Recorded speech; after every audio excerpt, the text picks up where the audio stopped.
আল্লাহ পাক রব্বুল আলামিন এই সূরার মধ্যে আল্লাহ পাক রব্বুল আলামিন বলেন, ইয়া আইয়ুহাল ইনসানু মা গাররাকা বিরাব্বিকাল কারীম।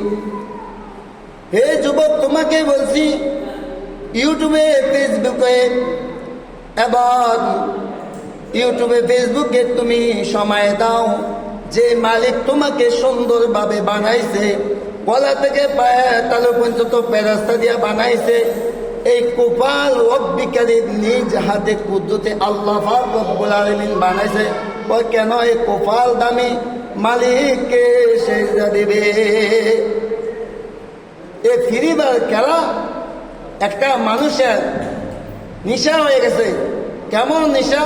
যারা গাঞ্জা মদ বাবা ট্যাবলেট খা নেশা জাতি, এরকম ফিরিবার এটা একটা নেশা জাতি। সারা রাত একটা দুইটা কাটিয়ে দেয়। অনেক ছাত্র আছে দেখা যায় কোরআনে একটা পৃষ্ঠা পড়তে পারে না, মোবাইলে তো ফ্রি ফায়ার খেলার মধ্যে সময় কাটে দেয়। ফ্রি ফায়ারটা মুসলমানকে, খ্রিস্টান নাস্তিক ইহুদেরা একটা মুসলমানকে ধ্বংস করে দিছে। এই যুবকেরা তো সমাজ চালাইবে। যুবকে যখন সেজদা দেয়, বৃদ্ধকালে 70টা সেজদা দেওয়া আর যুবককালে একটা সেজদা দেওয়া, তার চেয়ে বেশি বলেন সুবহানাল্লাহ যুবক ভাইরা।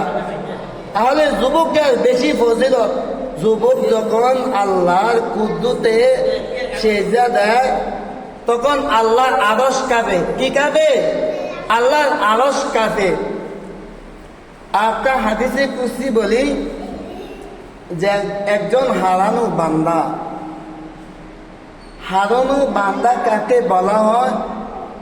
যেমন যারা আল্লাহ ইবাদত করে না। আজকে রমজানে 27টা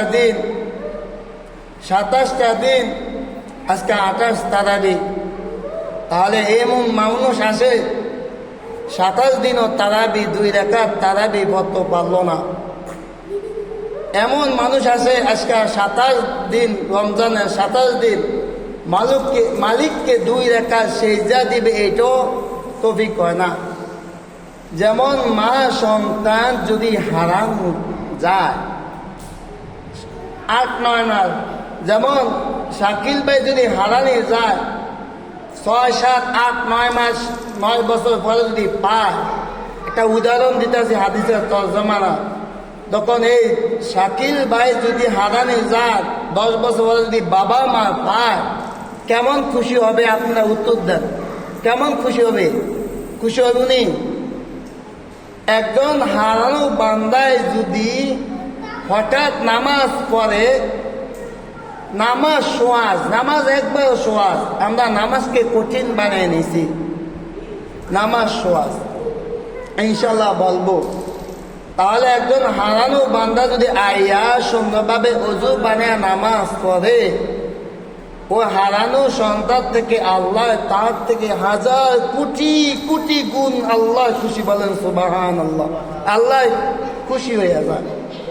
আল্লাহকে বান্দা তুই 11 মাস নামাজ পড়ছত না, যা একটা মাস নামাজ পড়ছত, আমি 11 মাসের নামাজ এই রমজানের উসিলায় বোনাস দিয়ে দিলাম। সুবহানাল্লাহ।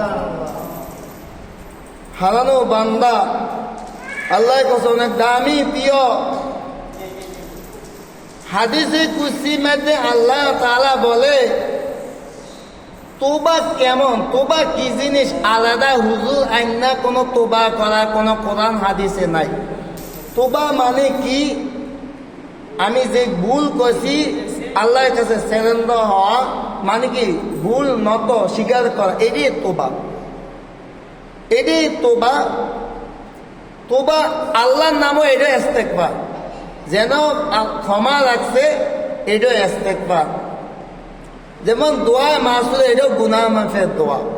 যে নামাজের মধ্যে পড়ি আমরা দোয়া মাসুরা, আল্লাহুম্মা ইন্নী যালামতু নাফসি। দেন আমরা তো অর্থ ভাইরা নামাজের মধ্যে পড়ি, কত মজা অর্থ।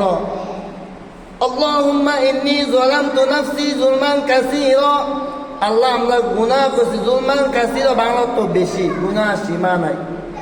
যুলমান কাসীরা ওয়া লা ইয়াগফিরুয যুনুবা ইল্লা আনতা ওয়া লা ইয়াগফিরুয যুনুবা ইল্লা আনতা।